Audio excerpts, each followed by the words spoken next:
Hello students. आज हम लोग नेक्स्ट टॉपिक इस चैप्टर में डिस्कस करेंगे, that is known as name space. तो नेम स्पेस बेसिकली क्या होता है? नेम स्पेस का मीनिंग ये है कि it is a space that holds a bunch of names. यानी कि पाइथन में इस तरह का एक इन्वायरमेंट होता है जिसमें पाइथन प्रोग्राम में आप जो भी नेमिंग कन्वेंशन यूज़ कर रहे हैं, चाहे वेरिएबल का नाम यूज़ कर रहे हो, फंक्शन का नाम यूज़ कर रहे हो, या कोई भी एट्रीब्यूट्स की जो नेमिंग करते हैं आप प्रोग्राम में, तो ये सारे नेम इंटरनली एक पर्टिकुलर स्पेस में स्टोर होते हैं जिसको हम नेम स्पेस के पॉइंट ऑफ व्यू से जानते हैं पाइथन में। तो name space basically a space that holds a bunch of names. तो नेम स्पेस को और अच्छी तरह से समझने के लिए और इसकी क्या रिक्वायरमेंट है, क्यों नेम स्पेस यूज़ किया जाता है, क्या यूटिलाइजेशन है इसका, इम्पोर्टेंस क्या है, तो उसको समझने के लिए हम अपने एक एग्ज़ाम्पल ले सकते हैं। सपोज़ स्कूल में 4 क्लासेस हैं, ठीक है। क्लासेस तो बहुत सारी होती है। सपोज़ हमने जो एग्ज़ाम्पल लिया है उसमें सपोज़ 4 क्लासेस दी हुई हैं आपके फिगर में। एक class 9th, class 10th, class 11th और क्लास 12th। सपोज़ इन चारों क्लासेस में एक नॉर्मल सा कन्वेंशन है कि हर क्लास में कोई ना कोई ऐसा स्टूडेंट होता है जिसका नाम दूसरी क्लास में भी सेम वही नेम होता है। यानी कि नेम कॉमन हो सकते हैं हर क्लास में किसी पर्टिकुलर स्टूडेंट का। तो मैंने उसी पर्पज़ के लिए एग्जांपल ले लिया। सपोज़ 4 क्लासेस हैं, 9, 10th, 11th, 12th। चारों क्लासेस में उसमें एक कॉमन नेम है रवि। रवि नाम का जो स्टूडेंट है उसमें चारों क्लासेस में सेम नेम का स्टूडेंट रवि जो है वो एग्जिस्ट कर रहा है। यानी 9th में भी कोई रवि पढ़ रहा है, 10th में भी कोई रवि नाम का स्टूडेंट है, 11th में भी कोई रवि नाम का स्टूडेंट है और 12th में भी रवि नाम का कोई स्टूडेंट है। यानी कि सेम नेमिंग कन्वेंशन चारों क्लासेस में कोई एक पर्टिकुलर स्टूडेंट जो है, 4 स्टूडेंट हैं जिनका नाम सेम है। तो यहाँ पर तो कोई प्रॉब्लम नहीं है क्योंकि सभी जो चारों रवि हैं वो अपनी क्लास को बिलोंग कर रहे हैं, उनका अपना डोमेन है, आप देख सकते हैं, ठीक है। तो इस डोमेन यानी कि इस 9th क्लास के अंदर अगर हम रवि को कॉल करेंगे तो हमें ओरिजिनल जो रवि है वो तुरंत एग्जिस्ट हो जाएगा, तुरंत मिल जाएगा।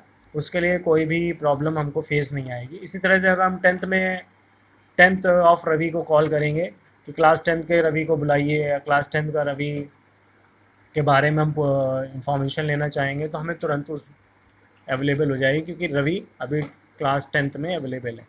इसी तरह क्लास 11 में अगर हम किसी रवि को कॉल करेंगे तो वो पर्टिकुलर स्टूडेंट जो है वो हमको आइडेंटिफाई हो जाएगा। इसी तरह से 12th में क्लास के अंदर अगर हम किसी को रवि को कॉल करेंगे तो 12th में भी एग्जिस्ट करेगा, हम उसको आसानी से आइडेंटिफाई कर लेंगे, ठीक है। That means 9th of Ravi और 10th ऑफ रवि और 11th ऑफ रवि और 12th ऑफ रवि, तो अगर हम उसकी क्लास के साथ उसको जोड़ के कॉल करेंगे, आइडेंटिफाई करेंगे, तो वहाँ पर हमको कोई भी प्रॉब्लम नहीं आएगी, हम आसानी से उसको डिस्टिंग्विश कर सकते हैं, ठीक है। प्रॉब्लम कहाँ आएगी? सपोज़ मान लीजिए असेंबली ऑर्गेनाइज हो रही है 4 क्लासेस की, और इस असेंबली में ग्राउंड में चारों क्लासेस जो हैं लाइनअप हैं, 9, 10th, 11th, 12th, और वहाँ पर मैंने अनाउंसमेंट किया कि रवि, तो वहाँ पर कन्फ्यूज़न क्रिएट होगा, ठीक है। वहाँ पर सिचुएशन जो होगी वो कन्फ्यूजन क्रिएट करेगी कौन से रवि को के लिए कॉल किया गया है, ठीक है। So one needs to qualify the name, यानी कि वहाँ पर कुछ क्वालिफिकेशन होना चाहिए उस नेम रवि का, रवि के साथ कुछ जोड़ा जाना चाहिए, वहाँ पर उसका जो स्कोप है उसके बारे में बताना चाहिए, अनाउंसमेंट होनी चाहिए। यानी कि अनाउंसमेंट अगर होती कि 9th क्लास में रवि को बुलाइए, कौन है हाथ उठाइए, या 10th के क्लास के जो रवि हैं वो सामने आए, या 11th क्लास के रवि जो सामने आए हों, यानी कि उसके स्कोप के साथ अगर हम उसको कॉल करेंगे, अगर सेम नेम एग्जिस्ट कर रहा है तो हम आसानी से उसको आइडेंटिफाई कर लेंगे। लेकिन अगर एक ही जगह बंडल बना के उसको रख दिया जाएगा तो वहाँ पर उस नेम का जो एग्जिस्टेंस है वो कन्फ्यूजन क्रिएट होगा। सेम यही चीज़ प्रोग्रामिंग इन्वायरमेंट में भी होता है। तो पाइथन में इस सिचुएशन को हम नेम स्पेस से आइडेंटिफाई करते हैं। तो नेम स्पेस बेसिकली क्या है? Name space is a named logical environment holding logical grouping of related objects with in a name space. Its member object is referred without any prefix. कहने का मतलब ये है कि जितने भी नेम होते हैं पाइथन में, जो भी आप नेम देते हैं, उस नेम के लिए एक स्पेस प्रोवाइड किया जाता है। ठीक है, तो नेम स्पेस के भी कई इन्वायरमेंट होते हैं, लोकल इन्वायरमेंट, ग्लोबल इन्वायरमेंट आपने पढ़ा था। ठीक है, तो जो स्कोप हमने पढ़ा था, तो स्कोप का रिलेशन भी यहाँ नेम स्पेस से ही है। तो नेम स्पेस का मतलब हो गया space which holds the bunch of names of particular environment. यानी उस ग्रुप में जो नेम है, उस ग्रुप में वेरिएबल के नेम, फंक्शन के नेम, या कॉन्स्टेंट्स होंगे, या कुछ और क्लासेस होंगी, ऑब्जेक्ट्स होंगे, उनका जो नेम होगा वो उस इन्वायरमेंट में, यानी उस ग्रुप में जो होगा वो बिलोंग करेगा, जिसके बिहाफ पे हम उसको आसानी से आइडेंटिफाई कर सकते हैं। जब हम उसको उसके मॉड्यूल के साथ जब हम उसे कॉल करेंगे, यानी उसे ऑब्जेक्ट के साथ उसको कॉल करेंगे, जैसे हमने 9th 10th 11th 12th एक तरह से कह सकते हैं मॉड्यूल हो सकते हैं, तो अगर उसके साथ कॉल करेंगे तो हम आसानी से उसको रेक्टिफाई कर सकते हैं। ठीक है, तो नेम स्पेस का भी प्रोग्रामिंग इन्वायरमेंट में यूज़ है। इसी तरह से एवरी जो मॉड्यूल होता है, जो मॉड्यूल्स हमारे बनाते हैं, तो हर मॉड्यूल जो है, ये हमेशा याद रखना है कि जो भी मॉड्यूल आप बनाते हैं, यानी जो भी प्रोग्राम आप बना रहे हैं, every module creates a name space. Her module अपना नेम स्पेस क्रिएट करता है। ठीक है, एक जितने भी मॉड्यूल आप बनाएंगे, हर मॉड्यूल अपना खुद का नेम स्पेस बनाता है, और जो नेम स्पेस का जो नाम होता है एनवायरनमेंट का, वो मॉड्यूल के नाम पे ही रखा जाता है। यानी कि जो भी मॉड्यूल आप बनाएंगे, उस मॉड्यूल का अपना एक नेम स्पेस होगा। ठीक है, अपनी एक एरिया होगी, और उस एरिया में का जो नाम होगा वो उसी के नाम पे होगा जिसको वो बिलोंग कर रहा है। जैसे 9th क्लास है, तो 9 के सामने दरवाजे के ऊपर बोर्ड पे 9th ही लिखा जाएगा, कोई और 10th नहीं लिखा जाएगा। ठीक है, यानी कि जो ग्रुप को बिलोंग कर रहा है वो फीचर, वो वेरिएबल या वो फंक्शन व वो नेम, तो उसको उस ग्रुप के अंदर उसको क्या किया जाएगा? डिफाइन किया जाएगा। This is called a name space.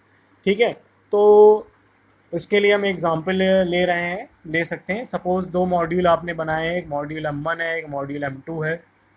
ठीक है, सपोज़ M1 मॉड्यूल में x आपने एक वेरिएबल डिक्लेयर किया हुआ है, जिसको हमने 10 से इनिशलाइज किया है। एक मॉड्यूल M2 आपने बनाया है, उसमें हमने x जो है वेरिएबल यूज़ किया है, उसका हमने 100 से इनिशलाइज किया है। लेकिन यहाँ पर x जो है वो M1 मॉड्यूल के नेम स्पेस में स्टोर है, एग्जिस्ट कर रहा है, और यहाँ जो x 100 है वो M2 मॉड्यूल के नेम स्पेस पे एग्जिस्ट कर रहा है। तो अगर दोनों मॉड्यूल को इंपोर्ट कर रहे हैं अपने प्रोग्राम में, तो वहाँ पर कोई भी प्रॉब्लम नहीं होगी, क्योंकि दोनों अलग अलग इन्वायरमेंट में, अलग अलग नेम स्पेस में, अपने अपने करंट स्पेस में, नेम स्पेस में एग्जिस्ट कर रहे हैं।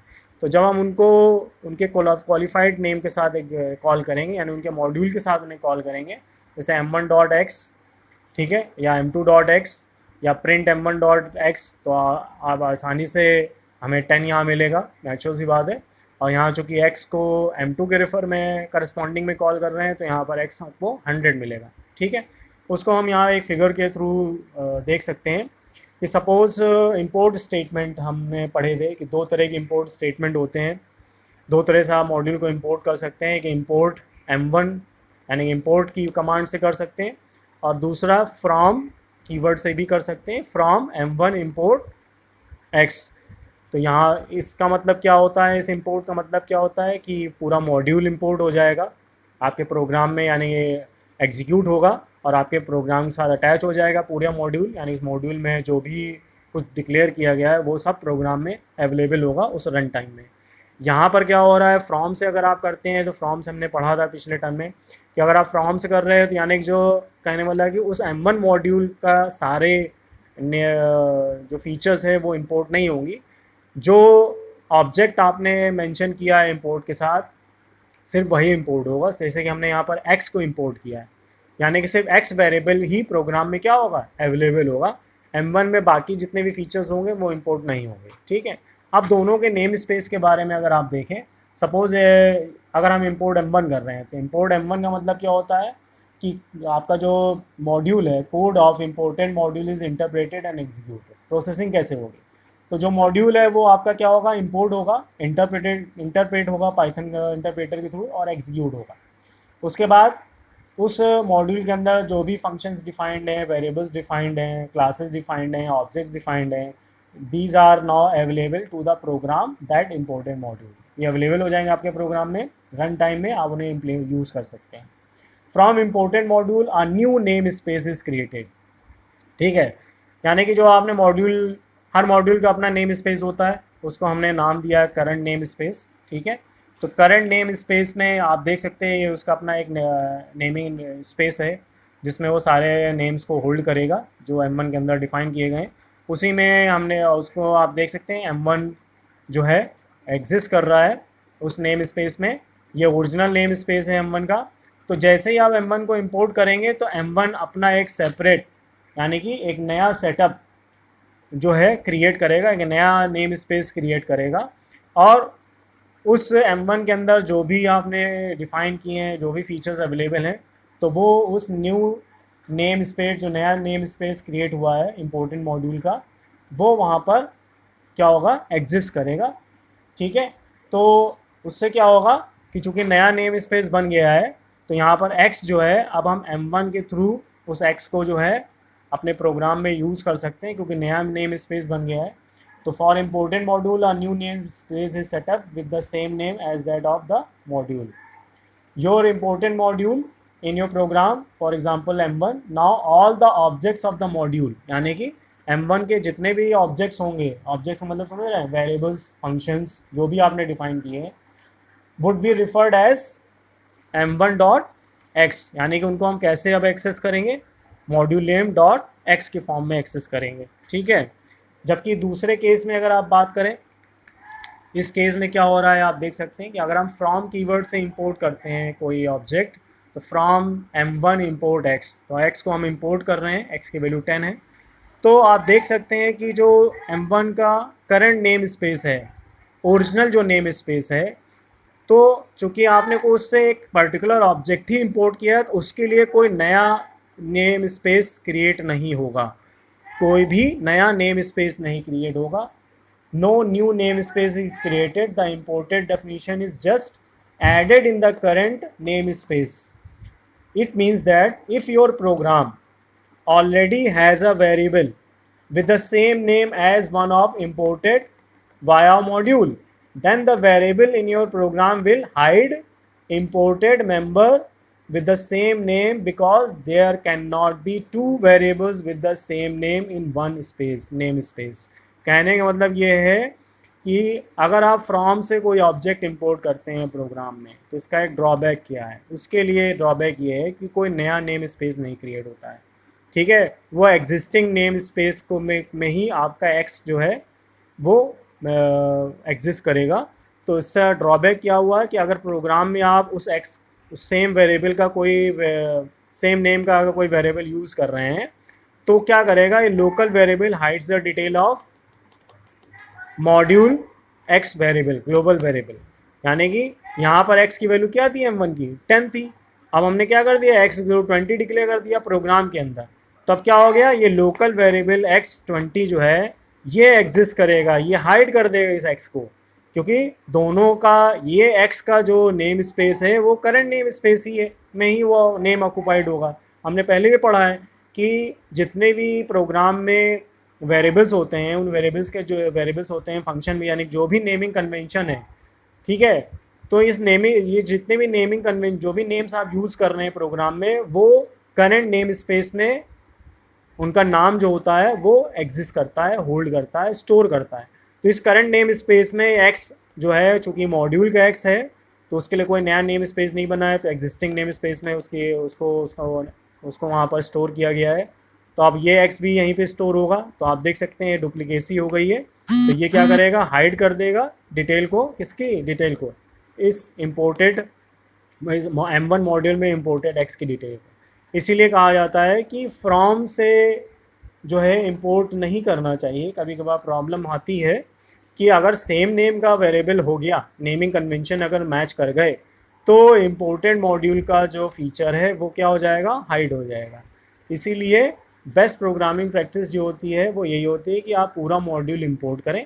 तो उससे फ़ायदा ये होता है कि जो ओरिजिनल नेम स्पेस होता है उस नेम स्पेस से जो भी मॉड्यूल आपने इंपोर्ट किया है वो तो एग्जिस्ट कर रहा है उस नेम स्पेस में, लेकिन वो मॉड्यूल जो है अपने लिए क्या करेगा, एक सेपरेट नेम स्पेस क्रिएट करेगा, क्योंकि उसके अंदर जो भी नेमिंग कन्वेंशन है वो अपने अलग इन्वायरमेंट में उसका नेम, क्योंकि हमने भी पढ़ा है कि हर मॉड्यूल का अपना खुद का नेम स्पेस होता है। तो जैसे कोई मॉड्यूल इंपोर्ट करोगे तो वो अपना नेम स्पेस नया बनाएगा, ठीक है। तो इससे उसका कोई लेना देना नहीं होगा। तो प्रोग्राम में जो भी वेरिएबल आप एक्स डिक्लेयर किया है मान लीजिए सेम नेम का, तो वो उसका नेम स्पेस ओरिजिनल यहाँ ऑक्यूपाई होगा, होल्ड करेगा नेम, और M1 मॉड्यूल का जो नेम स्पेस है वो अलग आपका एग्जिस्ट करेगा। तो कोई भी कॉन्फ्लिक्ट इस केस में नहीं आएगा, क्योंकि यहाँ पर आप m1.x कर रहे हैं और यहाँ पर आप डायरेक्टली x को यूज़ कर रहे हैं, ठीक है। तो इसीलिए from processing and processing of import module में जो डिफरेंस है वो नेमिंग कन्वेंशन का ही है कि डुप्लीकेसी होने के चांसेस होते हैं, ठीक है। अब इसी के आगे नेक्स्ट टॉपिक हम डिस्कस करेंगे।